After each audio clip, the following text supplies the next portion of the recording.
इन खबर यूपी में आप सबका स्वागत है। मैं हूं हसीन अहमद। उत्तर प्रदेश का विधानसभा सत्र आज गर्मा गर्मी भरा रहा, जहां पर सत्ता दल ने विपक्ष के खिलाफ पलटवार किया तो वहीं विपक्ष ने सत्ता दल के खिलाफ लगातार पलटवार किया है।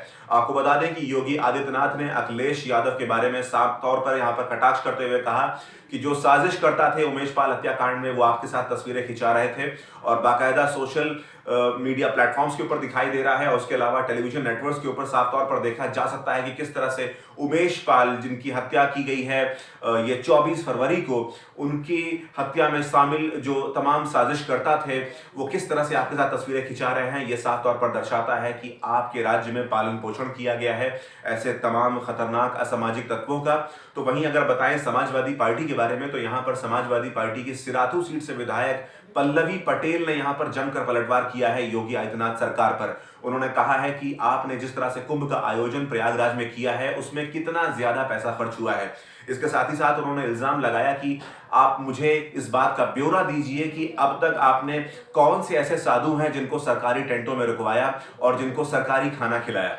ये तमाम ब्यौरा वो मांग रही हैं। उसके साथ ही साथ उन्होंने कटाक्ष करते हुए कहा कि आस्था जो है वो दिव्यता का प्रतीक है और आपने दिव्यता में भव्यता ढूंढने की कोशिश की है, आप उसे भव्य बनाना चाहते थे। उन्होंने ये इल्जाम लगाया।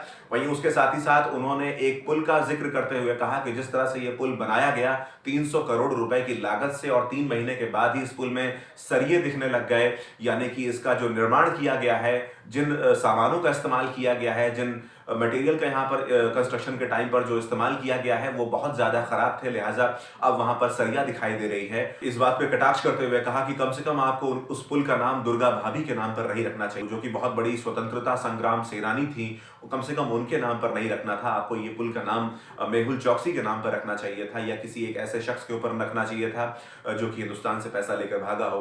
तो ये तरीका था जिस तरह से उन्होंने कटाक्ष किया। वहीं उसके साथ ही साथ उन्होंने कहा कि 100 दिनों में गड्ढा भरने की बात की गई थी इन लोगों के द्वारा, लेकिन आज भी गड्ढों में गड्ढे पैदा किए जा रहे हैं और फिर उसी को बार बार भरा जा रहा है। ये इल्जाम लगाया है डॉक्टर पल्लवी पटेल, समाजवादी पार्टी विधायक ने। देखिए ये पूरा वीडियो। आज आपने मुझे बजट 2023-24 पर बोलने का अवसर इस सदन में प्रदान किया, इस बाबत मैं आपको धन्यवाद प्रेषित करती हूँ।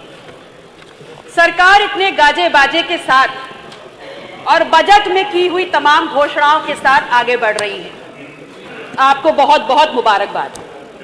लेकिन आगे बढ़ने से पहले ये जरूर सरकार सुनिश्चित कर ले कि पिछले कार्यकाल में आपने बजट के माध्यम से विभिन्न योजनाओं को आवंटित जो सरकारी पैसे में बंटरबांट किया है वो ना होने पाए, और अगर हो तो उसकी जिम्मेदारी कौन लेगा, ये पहले जरूर सुनिश्चित कर ले।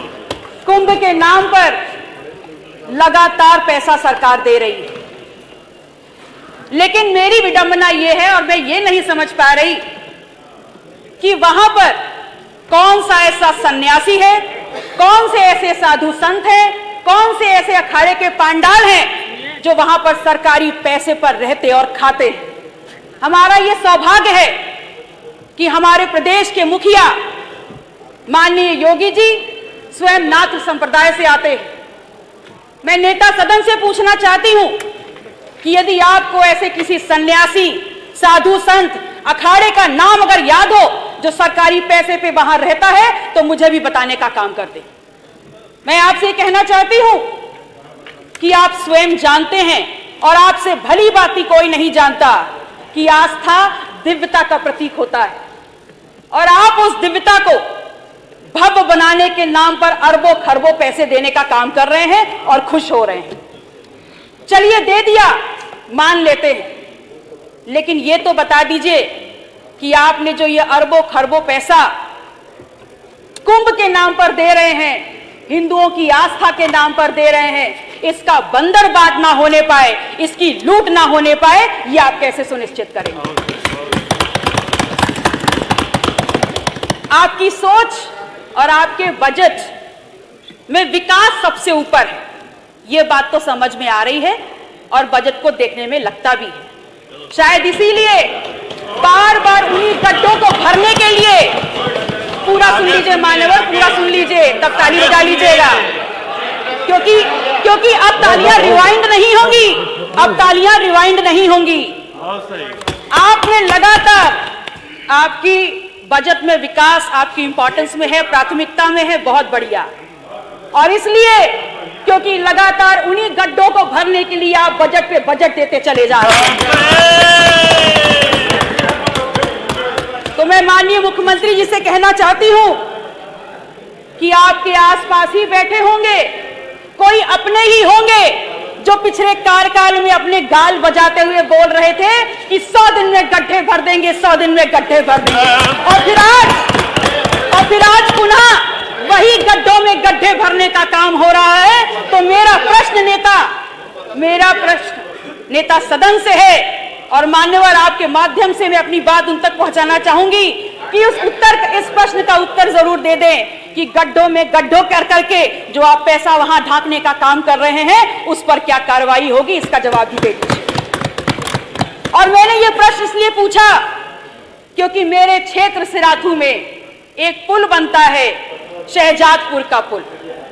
लगभग 300 करोड़ रुपए का वो पुल बना और उद्घाटन के 3 महीने बाद उसकी सरिया उखड़ के ऊपर आने लगी और नाम दे दिया दुर्गा भाभी सेतु। एक ऐसा महिला का नाम दिया जिन्होंने अपने गौरवशाली योगदान की वजह से इतिहास में अपना नाम दर्ज किया, और वो उनके नाम पे होने के बावजूद 300 करोड़ का पुल 3 महीने भी नहीं चल पाया। अगर नाम देना था तो मेहुल चौकसी का दे देते, नीरव मोदी का दे देते, गौतम अडानी का दे देते, दुर्गा भाभी का क्यों दिया?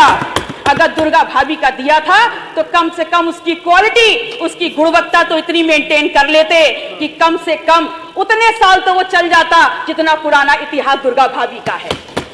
ऐसी तमाम जानकारियों के लिए बने रहिए इन खबर यूपी के साथ।